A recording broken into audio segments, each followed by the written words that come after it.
après avoir Naomi pour ça la émission pour ça la vidéo ya mutakalisation na héritier Watanabe vidéo misusu ezali o héritier asala ya mutakala na basi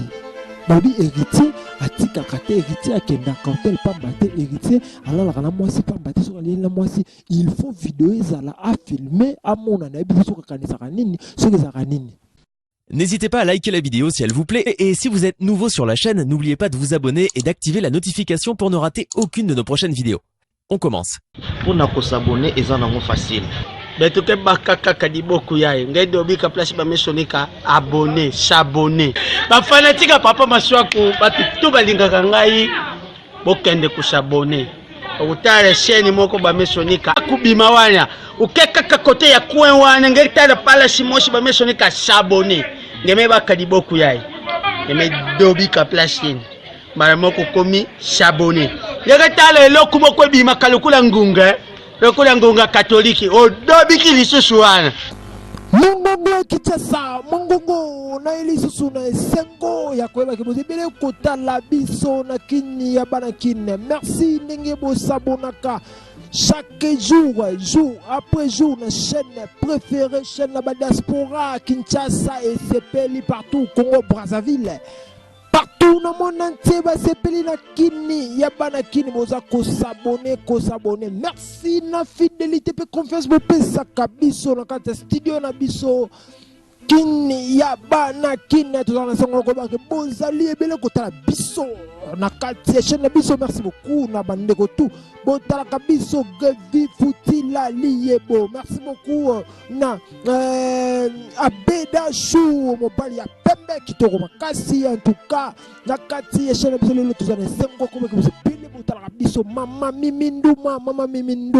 na kati ya bunde. Merci beaucoup d'être là, merci beaucoup d'être branché na chaîne na biso. Merci beaucoup na mama Adele Yombo na susuna la bala baboka ma Baptiste Batizomi mama Adele Yombo. Merci beaucoup de vous avoir toujours et belle botala biso na chaîne na bino canal meilleur canal du moment. Oh vous allez côté partout kini ya bana. Merci beaucoup. Tozo sur les solo ya mutakalisation ya héritier Watanabe Charlie Pakalingo matuko benga biso na kini ya bana kina lui na lingi na publier lisusu toujours mutakalisation ya héritier Watanabe parce que bamakambo ezali koleka toujours ndenge séparation salamaki entre héritier Watanabe na Charlie Pakalingomba bamakambo su ya secret eza na se na bango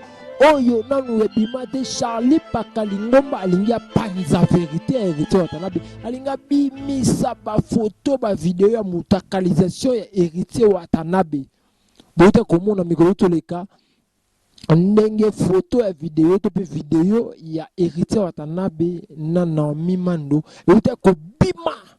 na ba écran partout bamona ki yango esala ki soni pasi pe mawa ndenge mutakalisation ya héritier Watanabe bimaki mais lelo ke eza makambo ezoleka entre Charlie Pakalingomba oya kati apparemment ba musicien kozwa ba musicien. Alors après avoir Charlie Pakalingomba kozwa ba musicien héritier Watanabe azana masolo pe na circuit ya mutakalisation balobi héritier Watanabe vraiment c'est normal te ce qui a bimina moi si il faut à la vidéo donc héritier Watanabe azana ba vidéo ebele oye asala na basi oya bima la bango afilma alors ezalaka nini yango na héritier Watanabe un artiste musicien oya yebana soki alinga bima na mwasi il faut asala vidéo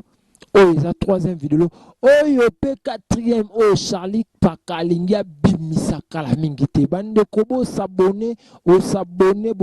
na commentaire tika numéro no ya téléphone parce que toza na problème na kala YouTube tokoki kotia vidéo wana awa te po ko créer le biso problème na chaîne na biso parce que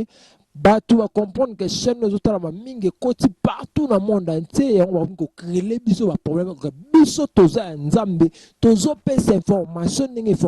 ndenge ezalaka kaka toko beta libanda te toza toujours na kati kini bana kini meilleur canal meilleure chaîne du monde en tout cas yokani partout na monde entier basi bandimi na éviter héritier Watanabe masolo na ezopesa pasi parce que Charlie Pakalingomba bingwana za mutu na nga tozaki na ye na bata ebele héritier Watanabe soki alingi a passé rapport na mwasi, il faut asa la vidéo ndenge mambo ezoleka. Donc eza ndenge na ye naza na vidéo na ye napesa bino bopanza te soki opesi na minute oyo YouTube esala baproblème parce que chaîne elingaka bamakambo wana te. Facebook mpe biso toboyi na biso bapolémique parce que héritier Watanabe azolukela biso baproblème na Kinshasa wa komi oleka boye okini ya bana kini esali boye kini ya bana kini eza contre kini ya bana kini soki nini. Mais